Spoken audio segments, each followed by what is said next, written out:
Okay, I am back. Give me a thumbs up in the comments. Give me a thumbs up in the comments if you can hear me. So as I was saying in the other video, um,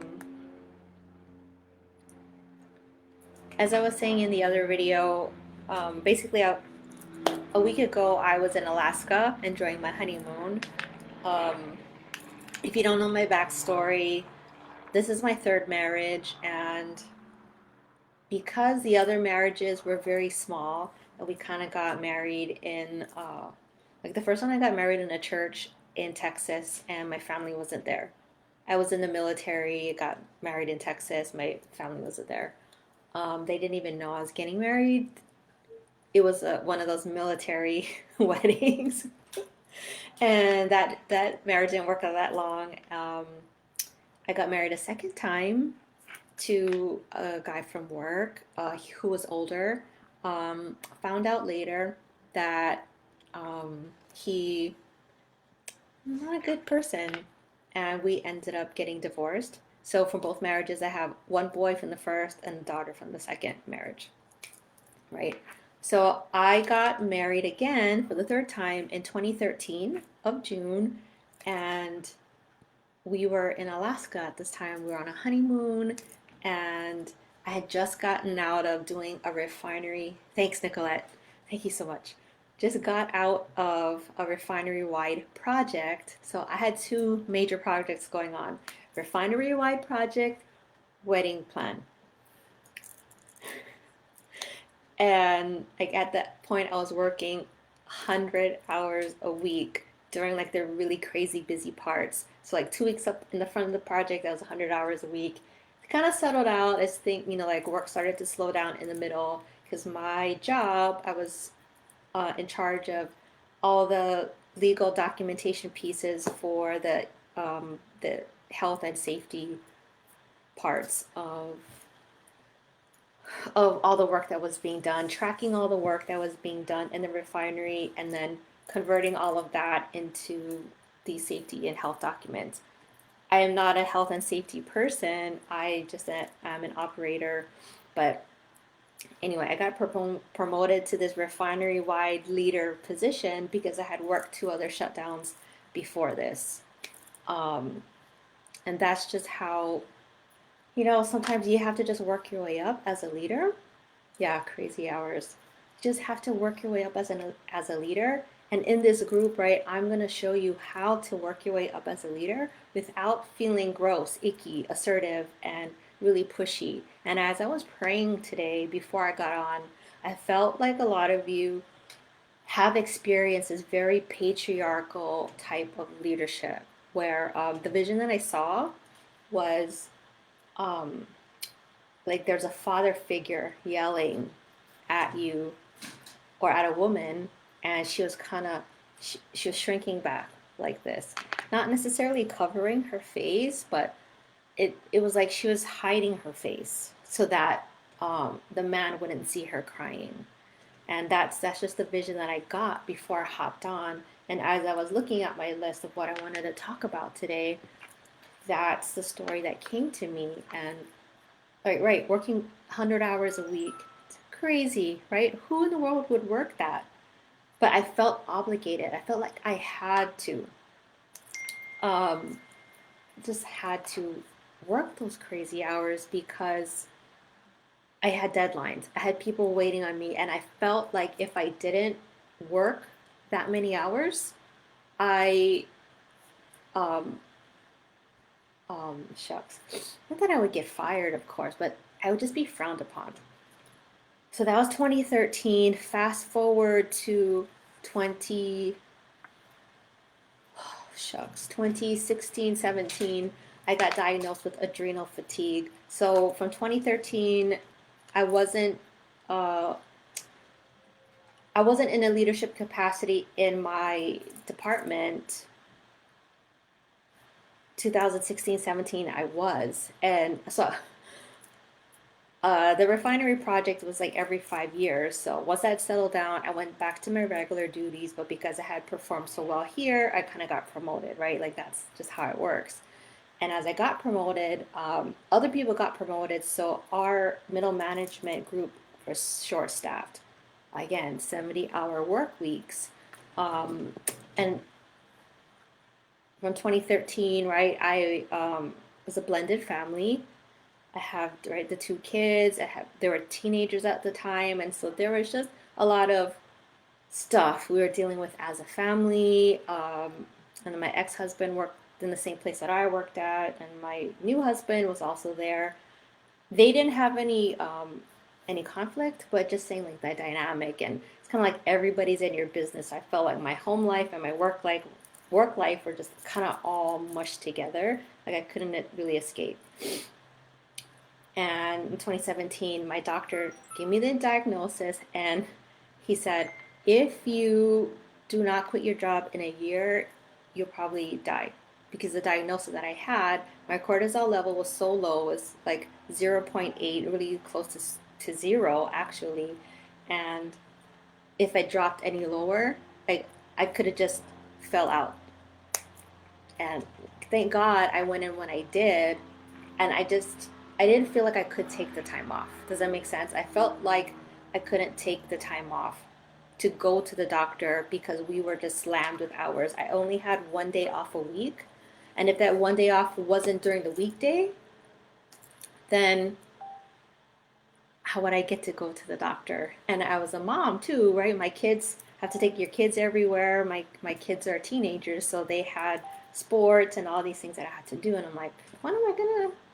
And I saw a naturopath who was very busy. His practice was like one of the main ones on the island that actually took health insurance, and he did like naturopathic services. So he was super busy, and it was hard to get in. So it took me 3 months to get in to even get this diagnosis.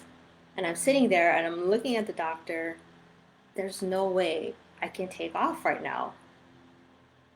Uh, And then what he said to me next was, "Oh, you'll be fine. You just have to sleep 10 hours a night, and then over like the course of 3 months, your body should recover. And here's some supplements, blah blah blah, to help get your body realigned." And I was like, my husband was there with me, so he understood the crazy hours that I was working because he was working them too. And we looked at each other, and my husband was like, "How? There's no way that you can do any of that. We work 12 hours. I'm supposed to sleep 10, right? You do the math at 22 hours. When was I supposed to go to sleep? Like, or when was I supposed to do anything with my family? Like, commute and shower and all that stuff, right? So, all of that was happening. And I really had to take the time to slow down because my life depended on it. And the reason why I am talking about this today is as I was thinking about, my anniversary and like, Facebook memories were popping up, I I really felt thankful that one, I even wanted to get married again after being burned twice. Um, and yeah, those marriages didn't end well, you know. And if it wasn't for my husband, I probably wouldn't be alive today because he was the one that really was adamant about me taking time for myself.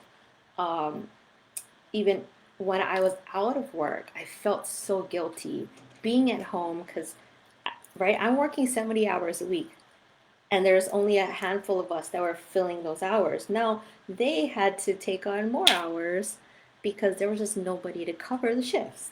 And I'm like, oh my gosh, I'm leaving them in a bind. And like all of this, them. Like everything was about the them. Like, oh, because he was like, really take it easy, really just chill and relax. And like, do you know that I work? Do you know that I'm a mom? Do you know that like kids need stuff? And when am I supposed to rest? Like, I just had this mental block around resting and taking a break. And the world is going to fall apart if I have to take care of myself. And really, I like, luckily, my husband was there to kind of step in and tell the kids that, hey, You can't really rely on mom as much because even though you can't see, right, it's an autoimmune thing. So I look fine on the outside. I look the same, but I was I wasn't able to function the way that I used to. So I really needed to rest. And he really helped me to see that rest was important to my success. Again, rest is important to success. If, if you haven't heard that before, or if you have heard that before, give me some hearts and let me know that you're resonating with me. And I know Nicolette does because she helps women develop these self-care routines. And I have routines in my phone. I have things built out. And I was following them to a T, but it was more like checking off the boxes and it feeling like an obligation. So, right, the promise of you watching this is not to hear about me and all of the stuff that I went through, but I just hope that this resonates with you because it's not me coming as some, oh yeah, um, you need to take time out for self care. Like, what if you don't have time? Really? What if you physically, honestly, don't have the time? So, here are some 3 tips that I'm going to give you to really understand how you can do this, because this is what I had to do to heal myself and really get off the struggle bus, or else I was going to die. Um, Thanks, Nicolette. I really appreciate that. Um, right. So the number one tip is brain dump. So what's happening right now? If you feel overwhelmed and you feel stressed, there's too much happening up here, right?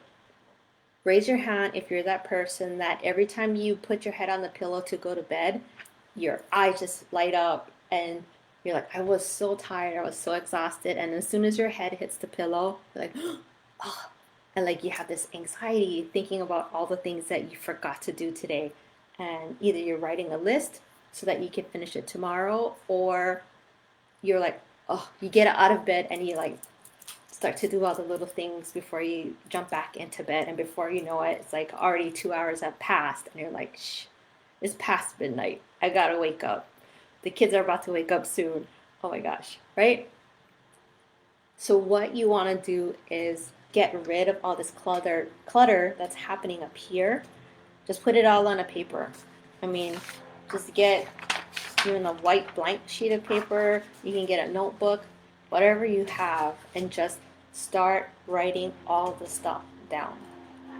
Even if you have to do it like over a chunk of time, because right now, if you're super overwhelmed, you probably have a lot that's going on that it's like I could explain it like RAM, right? You have like stuff up here in your short-term memory that's really bogging you down. You get rid of that, like more stuff will ooze to the front, and then like, oh, bing bing bing bing bing bing, and it's like your brain is just lighting up with things to do. And there's also the psychological hit that you get. Like if you're like me and you like checking things off, right? You get a psychological hit of having more to-dos pop up because that you feel more productive because you get to check more things off of your list. If you're a list maker and you're a list checker offer person, give me some hearts to let me know that I'm not alone. Okay, so step 1, brain dump. Let me know if that's resonating. Let me know how that's feeling for you. And number 2 is prioritize, right? You see everything on your list. And I'm going to tell you, not everything is urgent and important, right? You've probably seen, what is it, Franklin Covey has, or is it, shucks, the Matrix, Eisenhower, I'm so sorry. The Eisenhower Matrix, right? Urgent, important, and right, that quadrant. If everything is up in that urgent and important quadrant, then it's like nothing gets scheduled. Everything is a fire that has to be put out. So when I was working in the refinery, we had alarms that would pop up. There were like preset numbers, like if a temperature hits 100 degrees, it's too hot. So it sends an alarm like, hey, this temperature is at 100 degrees. You need to do something to bring down the temperature. And then we would make moves to bring down the temperature. Yes, love checking things off the list, right? And so we would have alarms, but each alarm had a different priority attached to it. As if something was going to burn down at 100 degrees, or it was going to cause like some kind of physical or some kind of catastrophic event, then it would be a high priority and we'd have to handle it now. And then there's other alarms that were just warnings. It's like, hey, you're about 90 degrees, right? For using that 100-degree alarm as the top priority. You're at about 90 degrees. You should kind of think about making some moves before you get closer to this like high level alarm. And so those would be like a lower priority.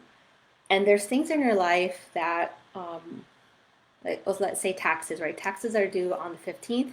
Nicolette, right? You have that accounting background, so, right? There's clients who are probably coming into your office and in March, right? Oh, it's March. Okay, yeah, let's get our taxes done. Or people who come in January, it's probably easy and breezy back in January. But now that the deadline is here, there's a lot of pressure, like, oh my gosh, and like more people are coming in because the deadline is here, and it just feels probably more oppressive and stressful at tax time. I mean, I don't know what accountant is not stressed out at tax time, or what business owner is not stressed out at tax time. Just saying. If you are a business owner and you're stressed out at tax time, let me know. Give me some hearts to send me an emoji, right? So look at your life like that. What is hot right now? What is hot right now? And if you're thinking like, oh, I wish I could be on a vacation. So if this is you, if there's something that's hot right now and you're procrastinating on this and you're really active here on the thing that is not so hot, you're probably, the procrastination is part of your like fight or flight, right? You are flighting or fleeing from doing your taxes and doing these things that are super not important. So that was number 2. So just to recap, right, 1 is brain dump, 2 is prioritize, and really look at what is really urgent and important right now. And then I know sometimes for business owners, if you're not making money, if money's not coming in, it's like, oh my gosh, I have to do all these things to bring money into my business. And then you put other things on the back burner because money is so important. And I'll tell you, right, that was the driver for me working so hard. It wasn't the fact that I had to work. It was like I just wanted to. I'm the kind of person that wants things done in a timely fashion, and like I don't want to have anything pending at work when I go home. Like I want to. I mean, if things need to be done that day, like I want them to be done so I can go home and like put work here and then be with my family.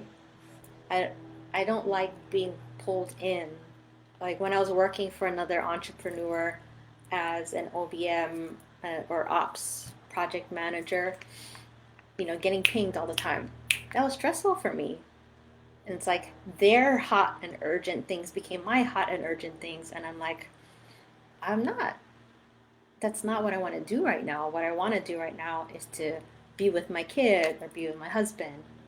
All of those things were more important to me. But yet, because I was employed by, you know,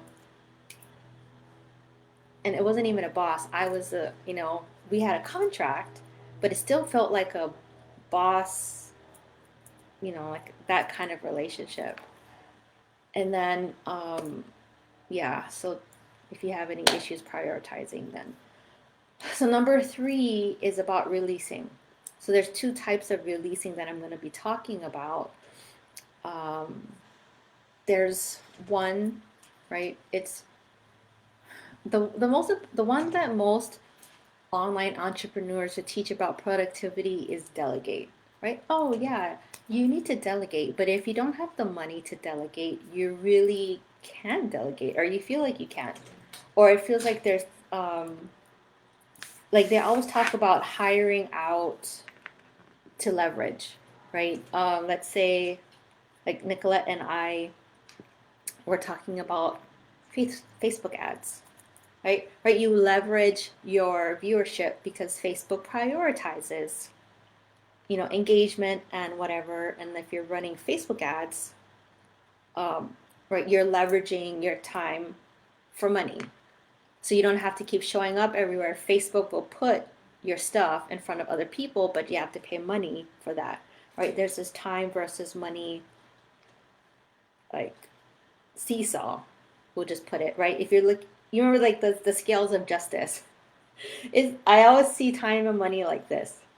Leveraging time and money is like this, and they most of the online entrepreneurs who are teaching productivity will scream from the rooftops, you need to delegate, and you need to prioritize, and you need to brain dump. But what they don't talk about is this other piece, which is crossing things off. Just cross it off. And that leads back to what I started off with, like, it's okay. Nobody's going to die. Even though I started off the story with I almost did die, but really, and in the workplace that I worked at, people, the reason why everything was urgent and important, like why we had alarms, is because if alarms reached a certain point, somebody could actually die, right? If this reached a certain temperature, it was like a boiling point, and temperature and pressure are relative if you're into physics. But temperature and pressure are relative, so if temperature goes up, pressure goes up, and that could lead to an explosion. So life and death was kind of a thing I had to deal with every day, and things were actually urgent and important. Really, like it was a life or death thing, and I didn't like living under that amount of stress. So take that, right? People are actually going to blow up and die. I move into entrepreneurship. I start coaching and consulting, and the same level of stress or the same level of urgency was happening there too. It was like, if this doesn't happen right now, somebody was going to die. That was the energy behind what they were trying to do. And I'm like, honestly, guys, is this even a thing? Like, do we have to do this? Like, the to-do list kept just getting longer and longer and longer and longer. And I'm like, because the contract I was working under, right? The contract I was working under was 6 hours a day. So I thought it was giving me the time freedom. But I did my work, and I was getting all these messages coming at me outside of my work hours. Like, oh, because I was a project manager. Where are we with this? Where are we with this? Where are we? Because they were working outside of my hours, I was still getting messages coming in. And I'm like, whoa. Like, I don't need any alarms. I don't need any alarms coming in because I'm off the clock. And there was this thing in me that if I didn't respond, somebody was going to die. That was still the same feeling. If I didn't respond to an alarm at work, somebody would die, right, in the refinery. If I didn't respond to my client's request, and sometimes I would get text messages with like fire emojis or like all these exclamation points, like, where are we on this? Da, da, da, da, da, da. I'm like, ooh. And my husband was like, wait, you got out of this stressful situation, right? I took a pay cut. Yeah, I went from 6 figures to minimum wage because I was working part-time. Took a 75% pay cut to do this, thinking that it was going to be better for my health when it was like the same level of stress, just now my money was down here. Yeah, look, my hand's not even in the screen right now. That's how much I was getting paid. So all of that to say, right, let me just recap. Like, one, don't get to the point where I did, and that's why I'm teaching this concept, and it was shouted from the rooftops about prioritizing and being balanced and living a balanced life, because you just have to, or you could possibly die, right? One, brain dump. Just get it out of your brain. You have too much clutter going on, too much chatter, you can't even think. Brain dump it. Number two, look at the list, prioritize. Really, really prioritize. I mean, right, when you're kind of choosing between money or hiring someone, like how I was talking about, because I just saw Nicolette, right? Would love to hire people, but still trying to generate income.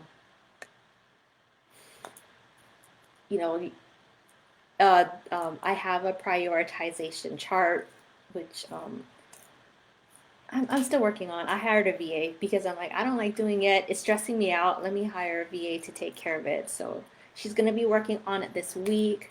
I'm going to have it ready, I think, by Friday. So if that is you and you want access to this wheel that will help you get your life balanced, I call it the circle of confidence because it's a wheel.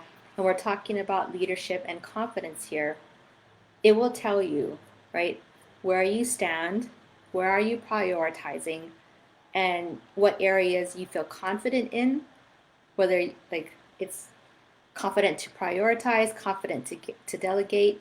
What's your level of confidence in these 12 areas? And I have them separated into 4 quadrants. So you'll see there's a quadrant with time. And then in that quadrant, I talk about relationships, one with your significant other spouse, and the other one is like your inner circle, family and friends, and the other one in that quadrant is a community or just people outside of your core people. That's time, if you look at it. And then the opposite side is money, time versus money. And that has everything to do with career, personal development, and what it takes to get more money, right? You have to learn, you have to up-level your skills in order to earn more. That's just how this world works. So time and money are directly proportionate. And the other one is identity and execution, right? How do you feel, right?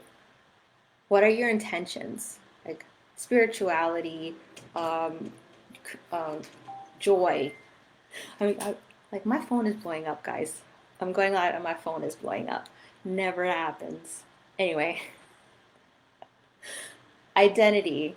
Like, who are you really? Like, knowing who you are, what you stand for, what brings you joy, what lights you up. And then on the other side, right, if it doesn't light you up, you're not going to execute. And the execution piece, it's really about, do you have the energy to execute? Right. So you're going to grade yourself in these 4 quadrants, or the 12 pieces, but the 4 quadrants. And just look at your life and how confident are you, right? It's a circle of confidence. How confident are you in these areas? And if you're unbalanced, it's okay. Because I'm going to be talking next week about playing to your strengths, right? Once you take the assessment, right? If you look at one side of your wheel is like totally flat, right? And the other side is totally bulked up. Kind of like Popeye has super big arms, but his legs are so tiny, right? His legs are so super tiny. He's like totally off balance. But like all you can see are his forearms. So probably in your life, all the people around you can see is that quadrant that is strong, right? They only see you as a career-driven person, or they only see you as a busy person because your time is, your time is off balance. Or if you're super spiritual but you're not, executing, some people will say you're like overinflated on the spirituality side because you're too like trying to get to Zen and, like that's not a bad thing, but you should be executing as well on the other side. And there's time for both, but just saying. I'm gonna have that ready for you by the end of this week. If you want it, type in the comments me, right? If you want the Circle of Confidence assessment sheet, type in the comments me. Me.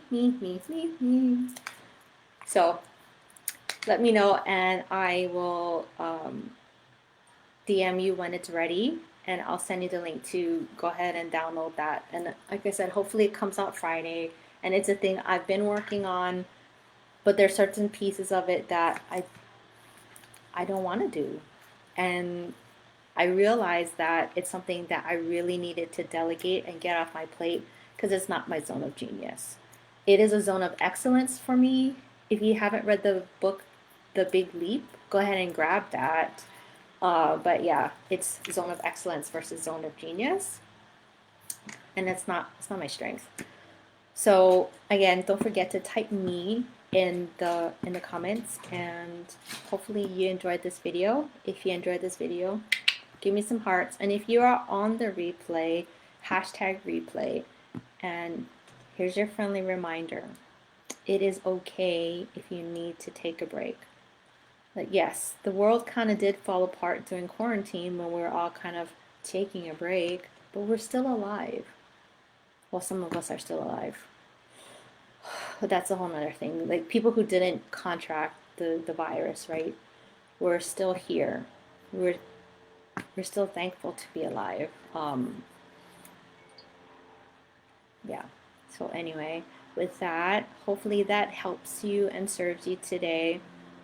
And just sending you my love. And if you need any prayers or support, always feel free to send me a DM, and I'd love to pray for you too if you need any of that, because I know there's a lot happening in the world, and I have a team of prophetic people that like a group of them that I'm with. I don't know if we're a prophetic cohort, but we love talking about what's happening now and how it affects our future and the end times. And there are other things coming down the pipe, and it just breaks my heart. So if you're feeling any of that, reach out. I'd love to connect with you, love to pray with you, for you. Send me prayer requests. It's all valid. Like, and even if you just want to put a post in here for help, prayer requests, go ahead, do that. I do have it set up where like posts need to be approved, but fear not. I'm on Facebook like all the time, so I'll see it, and it's more of a safety feature. I don't have the time to come in and monitor everything, so I just want to make sure that the group is wholesome and it stays wholesome. We don't have people coming in and spamming, and that's not fair to you. It's not fair to anybody in the group. So I will be the leader, and I will curate the information that gets posted, just so that it is a safe space for everyone. So with that, go. I love you guys, and have a safe and happy 4th of July weekend. I do have a lot to talk about, so I may be coming on here live more frequently. Just see where God leads, and what I feel led to share from all the downloads that I've been getting. So go with God. Love you guys. Talk to you soon. Bye.